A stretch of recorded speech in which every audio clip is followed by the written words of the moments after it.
چل پڑے ہیں تو دنیا کے معاملات سے انہیں کوئی غرض نہیں ہے اور دنیا فساد سے بھری ہوئی ہے۔ اسلام دونوں کو ایڈریس کرتا ہے، تو لہٰذا ہم اس نظام کی جد و جہد کو کرتے ہوئے اپنے یوم آزادی کو مناتے ہیں۔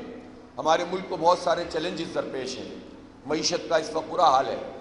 آپ دیکھیں کہ مہنگائی، بے روزگاری، بجلی کے بل، یہ بنیادی چیزیں ہمارے لیے جو ہے وہ اہم ہو گئی ہیں، اور جو ہمیں لیڈ کرنا تھا پورے خطے کو بہت پیچھے چلے گئے۔ اس وقت چیلنجز ہیں بہت زیادہ دنیا میں۔ آپ یہ دیکھیں کہ اس وقت پوری دنیا انفارمیشن ٹیکنالوجی کی بنیاد پر آگے بڑھ رہی ہے، اے آئی، آرٹیفیشل انٹیلیجنس، اور امریکہ میں جو ویسے پوری دنیا پہ اس نے جو کچھ بھی کیا ہوا ہے ٹیکنالوجی میں اتنا آگے ہے، اور وہاں پر جو صدارت کے الیکشن میں جو بحث ہے، تو ایک جو امیدوار ہیں وہ یہ کہتے ہیں کہ آنے والے 10 سال میں 1.3 ٹریلین ڈالر کی مارکیٹ ہو جائے گی آرٹیفیشل انٹیلیجنس کی۔ تو اس ایک 1300 ٹریلین کی جو اکانومی ہوگی جو اے آئی کی بنیاد پر ہے، تو وہ اس کا فیصلہ کر رہے ہیں کہ ہمیں اپنی بجلی کی پیداوار کو ڈبل کرنا ہوگا تاکہ بڑے بڑے ڈیٹا سینٹرز کو ہم چلانے کے قابل ہو سکیں اور دنیا کو رول کر سکیں، اس لیے کہ انہیں چین کا، جاپان کا اور مختلف ممالک کا چیلنج درپیش ہے۔ چائنا اپنے لحاظ سے سوچ رہا ہے، اور یہ ٹیکنالوجی وہ ٹیکنالوجی ہے کہ جس میں پاکستان جیسے ملک بہت زیادہ کمپیٹ کر سکتے ہیں، آگے بڑھ سکتے ہیں، اس لیے کہ دنیا کی آبادی کا اگرچہ پاکستان کوئی 3-4% ہوگا، لیکن نوجوانوں کی آبادی کا پاکستان کوئی 6-7-8% ہے، اور نوجوان اس کام میں بہت آگے بڑھ سکتے ہیں۔ بدقسمتی سے ہمارے حکمرانوں کا کوئی ویژن سوائے لیپ ٹاپ اور ٹیبلٹ بانٹنے کے سامنے نہیں آتا۔ اس کے ذریعے سے انفارمیشن ٹیکنالوجی میں ہم آگے نہیں بڑھ سکتے۔ اگر آگے بڑھ رہے ہوتے تو گزشتہ 10 سال سے یہ لیپ ٹاپ بانٹ رہے ہیں، ہم $3 بلین کی ایکسپورٹ پر آئی ٹی کی بمشکل پہنچے۔ لہٰذا ہمیں اس چیلنج کو سامنے رکھتے ہوئے کم از کم اگر ہم 3% بھی اس مارکیٹ کو اویل کر لیں تو یہ $40 بلین بنتا ہے۔ ہمارے دل اندر دور ہو سکتے ہیں، لیکن کوئی سوچنے کے لیے تیار نہیں ہے۔ فوڈ سیکیورٹی کے ایشوز ہیں، زراعت کا مسئلہ ہے پاکستان میں، ایک ہی شعبہ ہے جس میں ہم نسبتاً بہتر ہیں اور آگے بڑھ سکتے ہیں، لیکن اس کے لیے کوئی ہمیں پالیسی اس طرح سے نظر نہیں آتی۔ ایجوکیشن جو سب کو ملنی چاہیے، پتہ چلا کہ 2.5 کروڑ سے زائد بچے جنہیں اسکول میں ہونا چاہیے وہ آؤٹ آف اسکول ہیں، ڈراپ آؤٹ بڑھتا چلا جا رہا ہے۔ جو یونیورسٹیوں کی ایجوکیشن ہے وہ بہت محدود ہو گئی ہے، تھوڑے سے ہاتھوں میں چلی گئی ہے۔ ریسرچ کے لیے پیسے نہیں دیے جاتے۔ جب تحقیق نہیں ہوگی، ریسرچ نہیں ہوگی، ٹیکنالوجی میں آگے نہیں بڑھیں گے تو کیسے قوم آگے بڑھے گی؟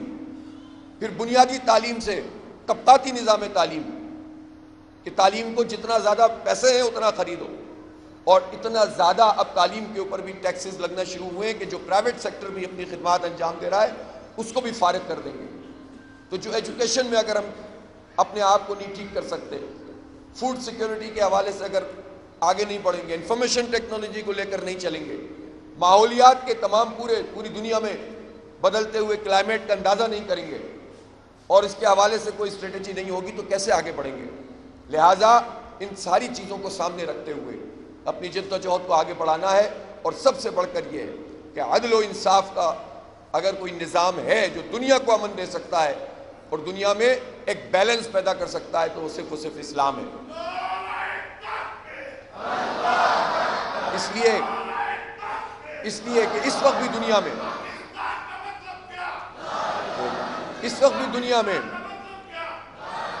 20% لوگ بحیثیت مجموعی 80% لوگوں کے وسائل پر قابض ہیں۔ دنیا میں جب اہل مغرب نے اتنی ترقی کی ہے تو یہ ترقی ضرور اپنی جگہ بہت چکا چوند رکھتی ہے، لیکن بحیثیت مجموعی انسانیت کا استحصال ہے۔ جب ان کے معاشی نظام کے ماڈل پہ جاتے ہیں تو اس میں بھی مرجرز ہو رہے ہوتے ہیں، بڑی بڑی کمپنیاں مزید طاقتور ہوتی ہیں۔ خود اہل مغرب میں یہ ڈبیٹ موجود ہے کہ وہاں پر بھی بہت طاقتور لوگ، پیسے والے، اور یا پھر بہت نیچے کے لوگ ہیں۔ ایک بہت بڑا فرق وہاں پر موجود ہے۔ اسی لیے آپ دیکھیں کہ ہر کچھ عرصے کے بعد وال اسٹریٹ میں جو ہے وہ ایک زبردست قسم کی تحریک شروع ہو جاتی ہے، اور عدل و انصاف کا نظام جس میں متمول یعنی پیسے والے لوگ، صنعت کار، تاجر، سب کی اپنی جگہ اہمیت ہوگی اور ان کو گرو کرنے کا موقع ملے گا، لیکن ان کی گروتھ غریبوں کے استحصال پہ نہیں ہوگی۔ اسلام کا نظام امیر بننے سے نہیں روکتا، اسلام کا نظام اس امیر کو روکتا ہے جو غریبوں کا استحصال کر کے امیر بنتا ہے۔ یہ ہے ہمارے معاشی نظام کا ماڈل، زکوٰۃ کا ماڈل، اور یہ جو سود کا پورا ماڈل جس پر یہ سرمایہ دارانہ نظام کھڑا ہوا ہے، یہ انسانیت کو بحیثیت مجموعی فلاح نہیں دے سکتا۔ دنیا کو ایک عالمی نظام کی ضرورت ہے، پاکستان اس کو لیڈ کر سکتا ہے۔ اسلام کے اصولوں کو، اس کے آفاقی پیغام کو اور موجودہ ضروریات کو سامنے رکھ کر ایک زبردست قسم کا نظام پوری دنیا کو لیڈ کرنے کی صلاحیت رکھتا ہے۔ اس ویژن کے ساتھ ہمیں آگے بڑھنے کی ضرورت ہوگی۔ جماعت اسلامی پوری پاکستانی قوم کو مبارکباد پیش کرتی ہے۔ ہم پاکستان کے بچوں کو خاص طور پر کہتے ہیں، نوجوانوں سے کہتے ہیں کہ اس ملک سے مایوس مت ہونا کبھی۔ یہ آزادی کی نعمت وہی جان سکتے ہیں جو آزادی سے سانس لے رہے ہوتے ہیں، اس لیے اس سے کبھی مایوس مت ہو۔ جن لوگوں نے مایوس کیا ہے ان کو مسترد کرو، جنہوں نے اس نظام پہ قبضہ کیا ہے ان سے جان چھڑاؤ، جنہوں نے ہمیں محروم کیا ہے ان سے اپنا حق حاصل کرو، یہ سوچ کر کہ اس ملک میں ہمارے لیے کچھ نہیں ہے۔ یہ بدترین صورتحال ہے، اس سے تباہی کا راستہ ہے۔ اپنے نوجوانوں کو امید دلائیں، اپنی تاریخ سے ان کو جوڑیں۔ کسی بھی قوم کا مستقبل اس کی تاریخ سے جڑا ہوا ہوتا ہے۔ ہماری تاریخ سنہری تاریخ ہے، روشن تاریخ ہے۔ وہ اپنے بچوں کو سمجھائیے، بتائیے، اپنے حال کو بہتر بنائیے اور مستقبل کی تعمیر کیجیے۔ پاکستان زندہ باد۔